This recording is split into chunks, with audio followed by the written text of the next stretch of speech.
আমরা প্রতি বছরের ন্যায় এবছরও আমাদের গৌরবের দিন মুক্তিযুদ্ধের বিজয় উৎসব ২৪ উদযাপনের জন্য আমরা কর্মসূচি হাতে নিয়েছি।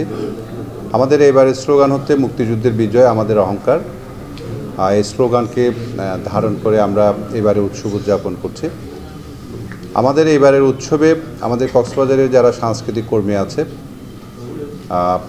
তারা সম্মিলিতভাবে মূলত এই উৎসবটি আয়োজন করছে। এখানে আমাদের সমস্ত কর্মকাণ্ডে সাংস্কৃতিক কর্মীরাই অংশগ্রহণ করবে। আমাদের এবারের উৎসবে ৩ দিনের অনুষ্ঠানমালা আছে।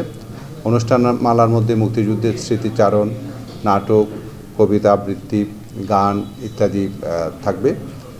এই ৩ দিনের অনুষ্ঠানের মধ্যে আমাদের উদ্বোধন হবে আগামী ১৭ তারিখ বিকেল ৩:৩০টায়। আমাদের জেলা প্রশাসক এবং কক্সবাজারের যারা মুক্তিযোদ্ধা আছেন তারা সম্মিলিতভাবে অনুষ্ঠান উদ্বোধন করবেন। আমাদের প্রতিদিনই বিকেল ৫টা থেকে রাত ১১টা পর্যন্ত অনুষ্ঠানমালা চলবে। স্মৃতিচারণে যেটা আমরা চিন্তা করেছি, বীর মুক্তিযোদ্ধাদের আমরা সুযোগ দেব বা তাদেরকে আহ্বান জানাবো এবং প্রশাসনের পক্ষ থেকে জেলা প্রশাসক এবং পৌর প্রশাসক এদেরকে আমরা কথা আলোচনার জন্য আহ্বান জানাবো। পাশাপাশি আমাদের সাংস্কৃতিক কর্মী যারা মুক্তিযুদ্ধ নিয়ে কথা বলতে পারবে, মুক্তিযুদ্ধের স্মৃতিচারণ করতে পারবে, তাদেরকেও আমরা এই কথামালায় অংশগ্রহণ করার জন্য আহ্বান জানাবো।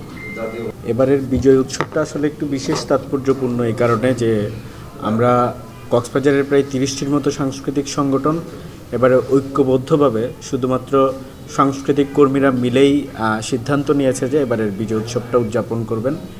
এবং এই কারণে বিশেষ তাৎপর্যপূর্ণ এই যে আমরা মনে করছি যে দীর্ঘদিন ধরে এই মুক্তিযুদ্ধের বিজয় মেলা কেন্দ্রিক মুক্তিযুদ্ধটাকে এক ধরনের বিশেষ রাজনৈতিক দলের ন্যারেটিভে তৈরি করা হয়েছিল, যেটি আমরা মনে করছি যে কৃষক, শ্রমিক, মেহনতি জনতার অংশগ্রহণের মধ্য দিয়ে যে মুক্তিযুদ্ধ ওটি হয়েছিল, এই বাংলাদেশ বিনির্মিত হয়েছিল, সেটাকে আমরা সেই সঠিক ইতিহাসটাকে আমরা এবারের মুক্তিযুদ্ধের মধ্য দিয়ে আমরা তুলে ধরতে চাই এবং সেই সাথে নতুন প্রজন্মের যারা মুক্তিযুদ্ধ নিয়ে গবেষণা করেন তারা আমাদের এখানে আলোচক হিসেবে থাকবেন এবং সেই সাথে যারা বীর মুক্তিযোদ্ধারা তারা স্মৃতিচারণ করবেন। এবং আমরা চেষ্টা করছি বিভিন্ন বিশ্ববিদ্যালয়ের অধ্যাপকরা যারা মুক্তিযুদ্ধ নিয়ে গবেষণা করেন তাদেরকেও আমাদের এই আয়োজনে সম্পৃক্ত করার জন্য। মহাযজ্ঞের আমাদের প্রস্তুতি প্রায় 70-80% প্রস্তুতি আমাদের সম্পন্ন হয়েছে। আশা করি বাকি যেটুকু বাকি আছে আমরা মিডিয়া এবং আমরা যারা এখানে 24টির উপরে সংগঠন, সাংস্কৃতিক সংগঠন পার্টিসিপেট করতেছে তাদের সহযোগিতায় আমরা বাকিটুকু পথ পাড়ি দিতে পারবো বলে আমরা বিশ্বাস করি।